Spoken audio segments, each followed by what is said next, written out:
The Man in the Iron Mask, by Alexandre Dumas. Chapter 31. The Silver Dish. The journey passed off pretty well. Athos and his son traversed France at the rate of 15 leagues per day, sometimes more, sometimes less, according to the intensity of Raoul's grief. It took them a fortnight to reach Toulon, and they lost all traces of D'Artagnan at Antibes.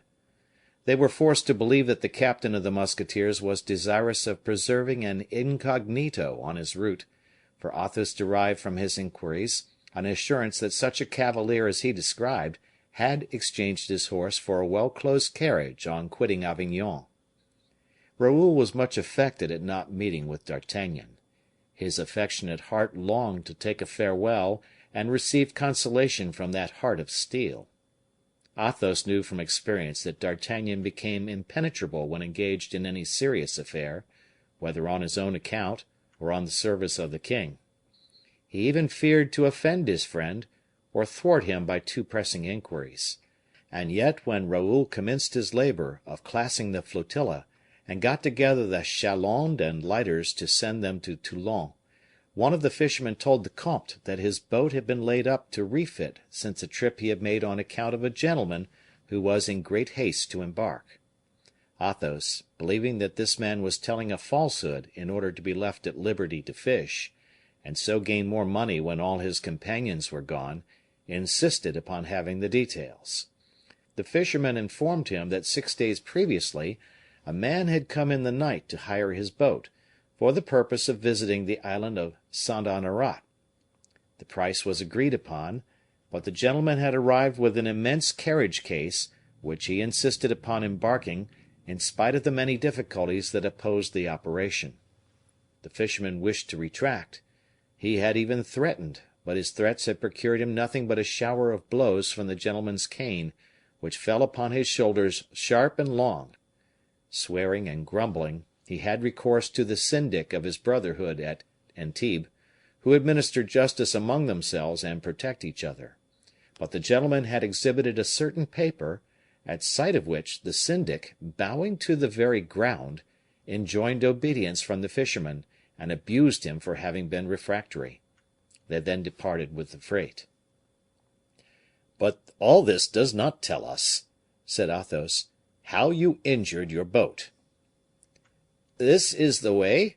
I was steering towards Saint Honorat, as the gentleman desired me, but he changed his mind, and pretended that I could not pass to the south of the abbey." "And why not?" "Because, monsieur, there is in front of the square tower of the Benedictines, towards the southern point, the bank of the Moine." "A rock?" asked Athos. "Level with the water, but below water; a dangerous passage, yet one I have cleared 1,000 times. The gentleman required me to land him at Sainte Marguerite's." "Well?" "Well, monsieur!" cried the fisherman with his Provençal accent. "A man is a sailor, or he is not; he knows his course, or he is nothing but a fresh-water lubber. I was obstinate, and wished to try the channel. The gentleman took me by the collar, and told me quietly he would strangle me.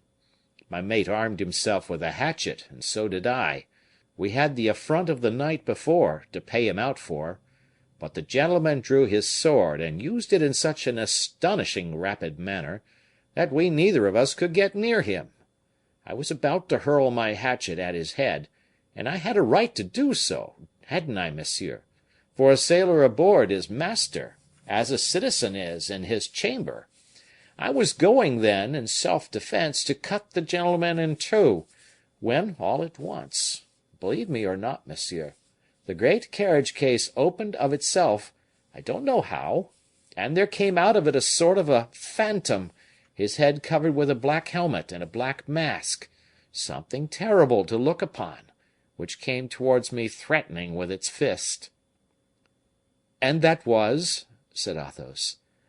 "That was the devil, monsieur, for the gentleman, with great glee, cried out on seeing him, 'Ah, thank you, monseigneur!'" "A most strange story," murmured the comte, looking at Raoul. "And what did you do?" asked the latter of the fisherman. "You must know, monsieur, that two poor men such as we are could be no match for two gentlemen; but when one of them turned out to be the devil, we had no earthly chance. My companion and I did not stop to consult one another; we made but one jump into the sea, for we were within 700 or 800 feet of the shore." "Well, and then?" "Why, and then, monseigneur, as there was a little wind from the southwest, the boat drifted into the sands of Sainte Marguerite's." "Oh, but the travelers?" "Bah! you need not be uneasy about them.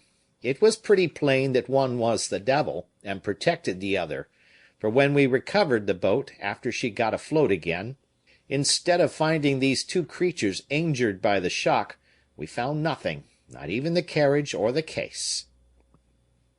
"Very strange, very strange," repeated the comte.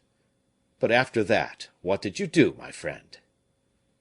"I made my complaint to the governor of Sainte Marguerite's, who brought my finger under my nose by telling me if I plagued him with such silly stories he would have me flogged." "What! Did the governor himself say so?" "Yes, monsieur; and yet my boat was injured, seriously injured, for the prow is left upon the point of Sainte Marguerite's, and the carpenter asks 120 livres to repair it." "Very well," replied Raoul. "You will be exempted from the service. Go." "We will go to Sainte Marguerite's, shall we?" said the Comte de Bragelonne, as the man walked away. "Yes, monsieur, for there is something to be cleared up. That man does not seem to me to have told the truth." "Nor to me either, Raoul. The story of the masked man and the carriage having disappeared, may be told to conceal some violence these fellows have committed upon their passengers, in the open sea, to punish him for his persistence in embarking." "I formed the same suspicion.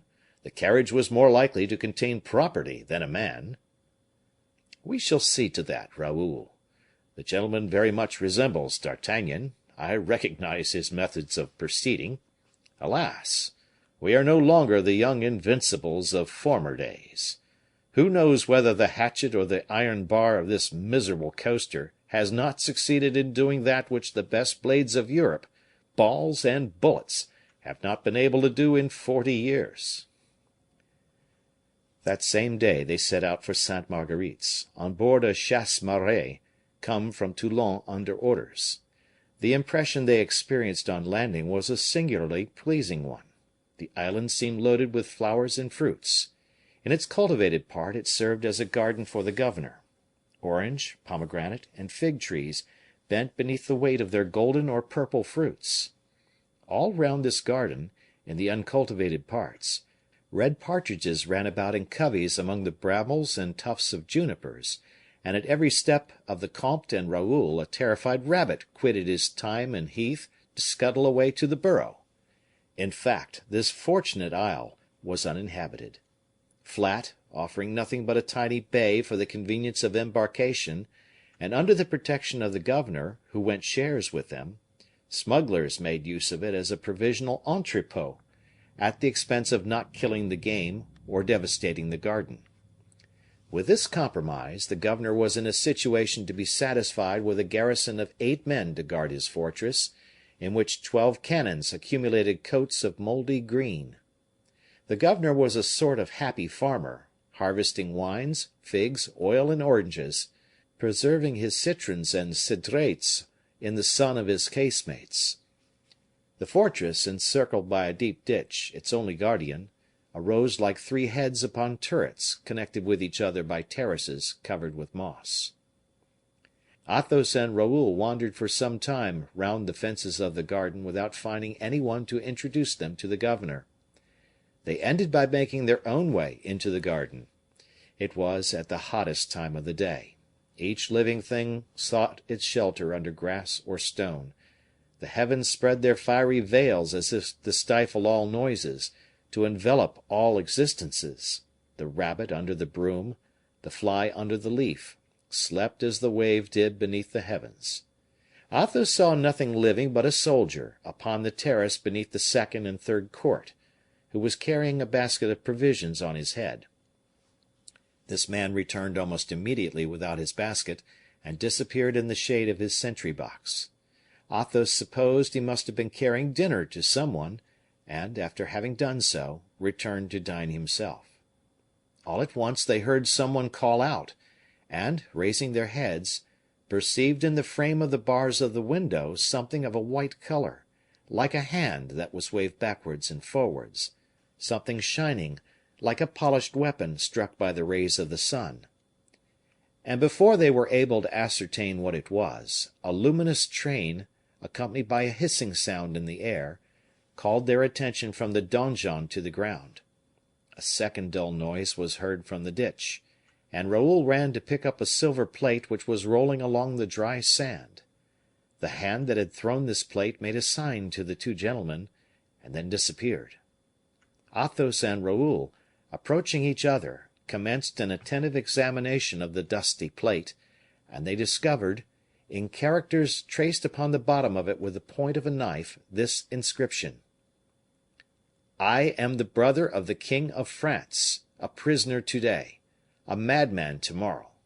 French gentlemen and Christians, pray to God for the soul and the reason of the son of your old rulers.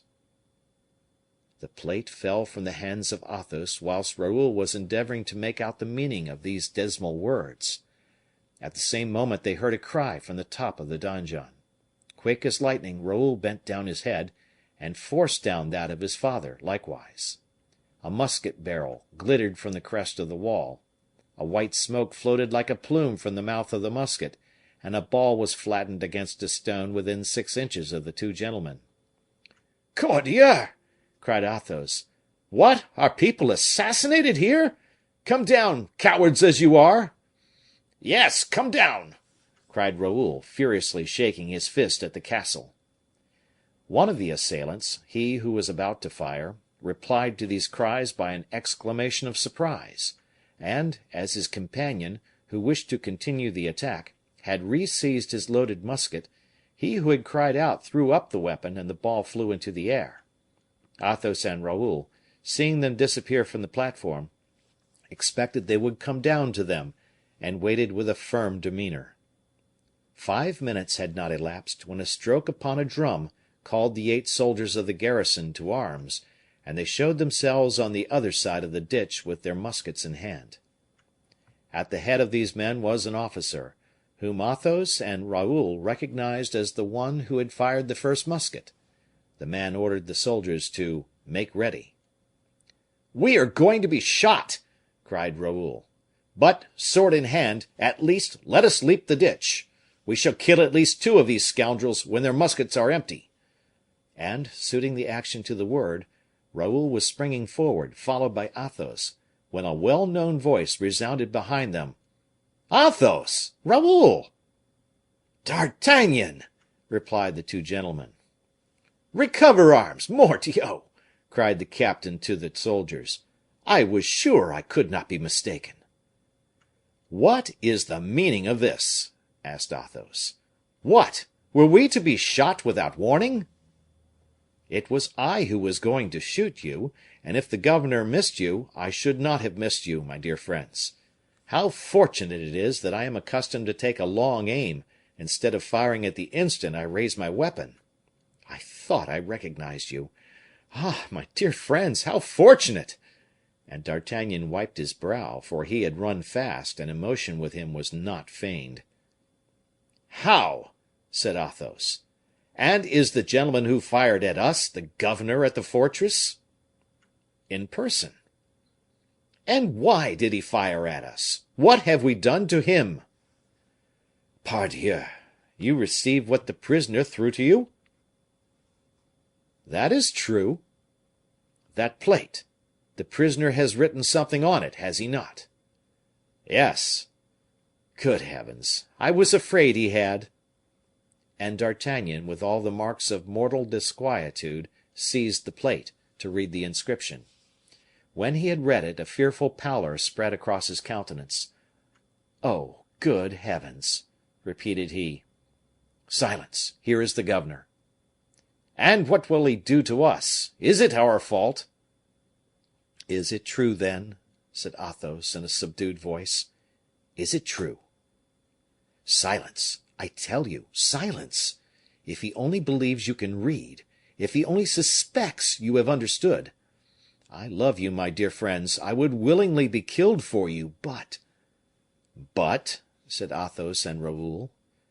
"But I could not save you from perpetual imprisonment if I saved you from death. Silence, then! Silence again!" The governor came up, having crossed the ditch upon a plank bridge. "Well," said he to D'Artagnan, "what stops us?" "You are Spaniards; you do not understand a word of French," said the captain eagerly to his friends in a low voice. "Well," replied he, addressing the governor, "I was right; these gentlemen are two Spanish captains with whom I was acquainted at Ypres last year. They don't know a word of French." "Ah!"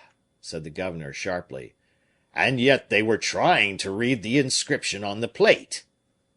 D'Artagnan took it out of his hands, effacing the characters with the point of his sword. "How?" cried the governor. "What are you doing? I cannot read them now." "It is a state secret," replied D'Artagnan, bluntly; "and as you know that, according to the king's orders, it is under the penalty of death any one should penetrate it, I will, if you like, allow you to read it, and have you shot immediately afterwards." During this apostrophe, half serious, half ironical, Athos and Raoul preserved the coolest, most unconcerned silence.